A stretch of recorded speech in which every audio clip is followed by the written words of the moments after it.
On today's Minute of the Apes, I try to not laugh at Richard while I eat flamin' hot Cheetos. There it is. There it is. Take your stinking paws off me, you damn dirty ape! Exercise with an ape maker, human doll. It talks. We are the keepers of the divine balance. It is our only reason for survival.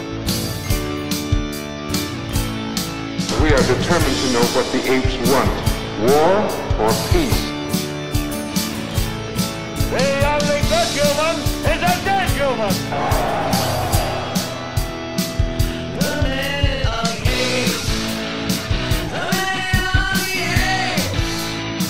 The Minute of the Apes. The Minute of the Apes.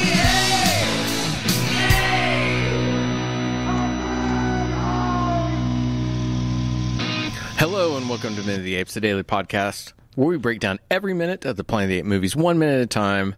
They're Richard and Sean. I'm Todd. It's minute 42. It's Tuesday. Yeah. Yes, it is. All right.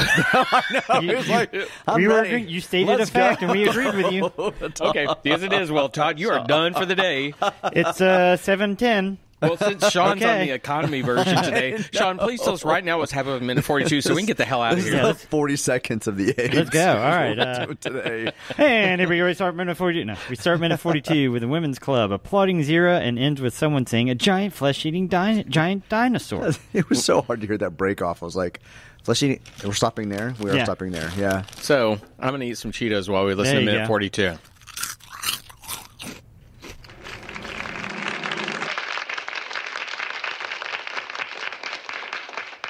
A marriage bed is made for two, but every damn morning it's the woman who has to make it. We have heads as well as hands.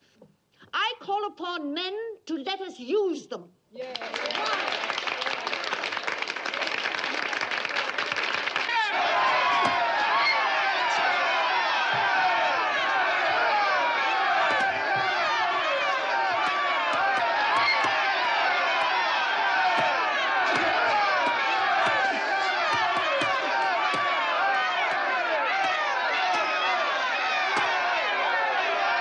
How do you like it, Cornelius? Beastly.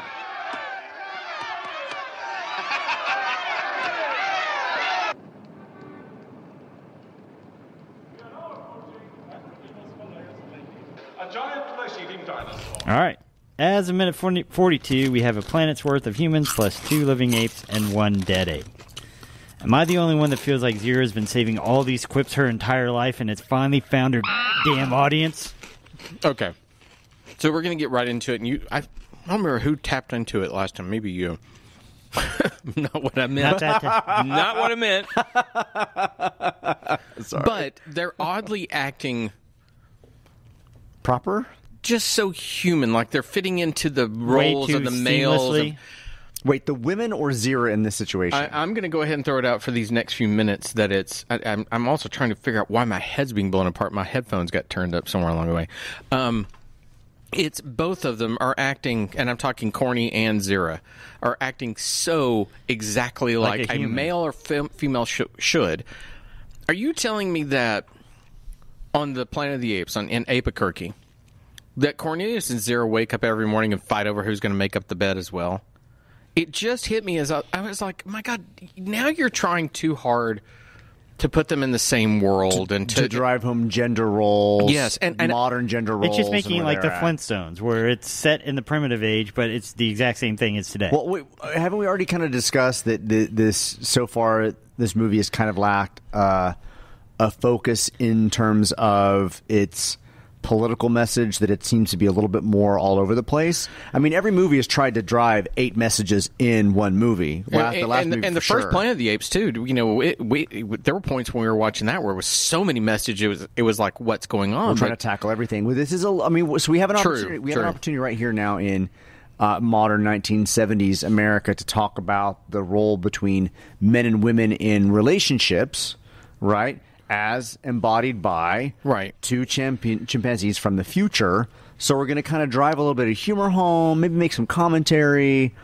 I don't know. It's just one of those, and you know what? We'll get into the scene and the specifics of it, but right away I was hit with this minute, almost like I was with the last one, where the content of the minute's not a problem, but its staging and delivery is so pinpoint obvious that I thought a texture could have been here. Instead of just making this the Bay Area Women's Club, why not make it, some society where she's specifically trying to speak to women, which at that time would have been sort of taboo if there were men in the room also. And what if she starts saying the women's lib kind of things and the men are like, oh, and the women are cheering? That even elevates what she's trying to do a little bit further.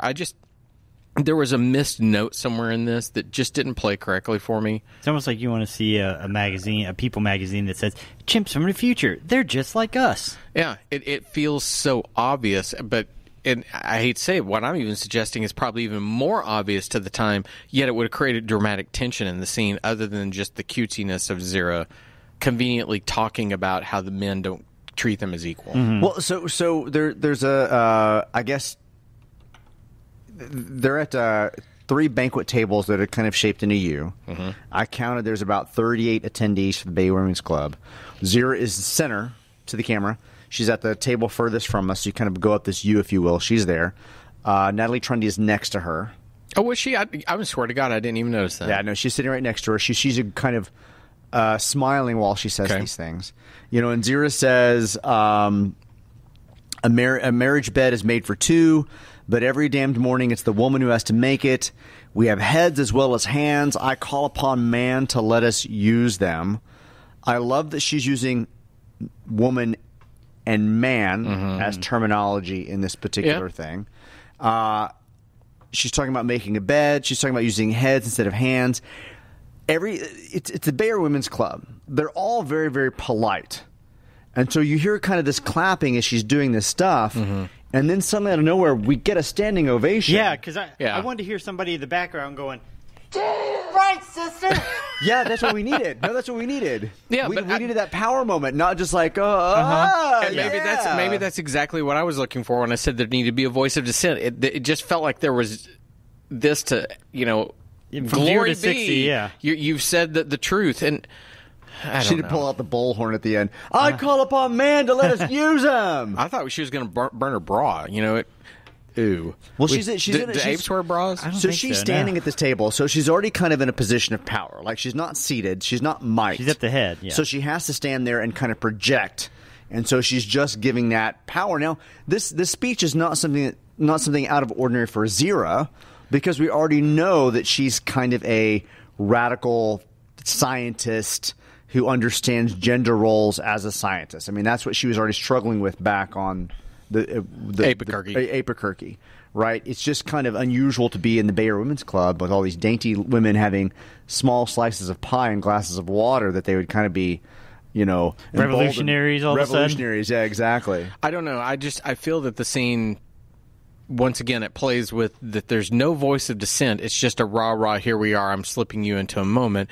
There, Natalie Trundy's there. Why doesn't she try to, hey, we need to temper some of this down? Anything like that, just to give it that. Then her comments even become more revolutionary. She's saying something against what they want to say. Instead, it's, I don't know, it's just kind of cute. You want her to go, man, the males must help the females, and in the future we'll have all you in cages. Whoa, shit, sorry. Let me step back there. Well, I think what they're trying to do is they're trying to juxtapose this riotous women's crowd with the fight. Yes. Yeah. Right? And there's just no build-up to these women being so radicalized suddenly. Now, again, I have no problem with it. When you watch this whole as a movie, it plays much different than when you're in it minute by minute. When you start thinking, oh, here are so many missed opportunities, but you are spot on right. They chose this for that very reason, because then when we get to the fight, Cornelius's reaction is a little bit more subdued. Right. He's almost aghast by what he's seeing, and so he's where she's trying to rile up the species, he's almost pulling away from it, which I thought was an interesting choice. If there's one part of this that plays really well, I think it's that minute, even though what did he call it? Did he call it ghastly or Beastly. Beastly, thank you. Beastly. I thought that there was you could probably choose even a better word than beastly, but Savage. I thought that's an interesting choice because I'm sure he's seen the gorillas make the humans fight one another, and Yeah. it's evocative to him of going back to that. Or just the humans fighting in general, like we saw when that one Yeah. attacked Taylor when he was first captured and put in the jungle gym. When we talk, now that we're thinking about, we're kind of going a little deeper in the scene, and we're talking about her conversation to the women's Barry Women's Club and his situation with the fight and how he's subdued. This really could have been a bigger moment if they wanted to make it and kind of execute a little bit better. But otherwise, I mean, we're doing all of this in a minute. I mean, 90-minute movie. And we're using And 60 we're getting a seconds lot of for- stuff in in a compact minute that could have been brought out. We could have had less bubble bath and less open and closing of a door and more 2 or 3 minutes of kind of bringing this scene out, which would have been nice, which would have been a really nice moment. Well, it's funny you say that because I started realizing we go back to the original Planet of the Apes, and Sean and I made the comment that in the minutes before you came on, and it held pretty true afterwards, that the movie executed almost perfectly on a minute-by-minute basis where you would get nuggets of information, a scene would play out perfectly in a minute. Well, this series of 5 minutes goes back to that thing where it's just these little almost vignettes are happening. True. And it's so short that if you would have taken the time to let the scene breathe. I thought that there's a moment, that you look at how this movie's a flip of the first one. So Taylor is the fish out of water in the Yeah, first one. now They're the they fish are. out of water. And, it's It's taking... a society of man, it's a society Right. of apes. Yeah. And so you're taking these conventions, flipping them back and forth. I thought you could have also had Cornelius become the Zira character from the first one, where she was almost the one troubled by what she was seeing and he was trying to seduce. I thought maybe she's fitting in so well and he sees the ghastly, beastly nature of this. I could have taken a moment right here with the two of them together to talk about their day. I would rather see that occur than I would the bubble bath. I'd rather see, I got to speak to women. She feels liberated. I watched men beat each other up. He feels like he's almost back so much more. To me, that's a little more interesting way of presenting these 2 minutes together. I do recognize this next the rest of the start of this week and the rest of this week do have those. Lots of stuff is happening in a minute by minute basis that we're covering. There's a lot going on, but in terms of the political argument that's being happened and the comparison between the two of them and gender roles and roles of aggression versus pacifism, I would have liked to have seen this brought out a little bit more.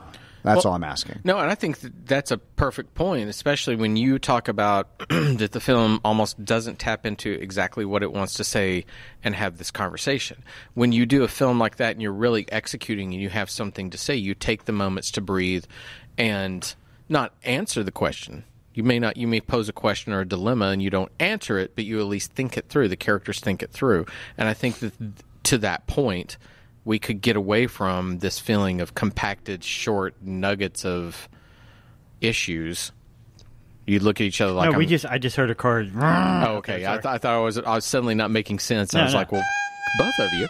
No, but I Is think he you're having a stroke? No, I think you're spot on. I just think that this film is so compressed that they aren't allowing they're posing questions. They're just not getting any deeper than here's the surface level of the question. We talk about the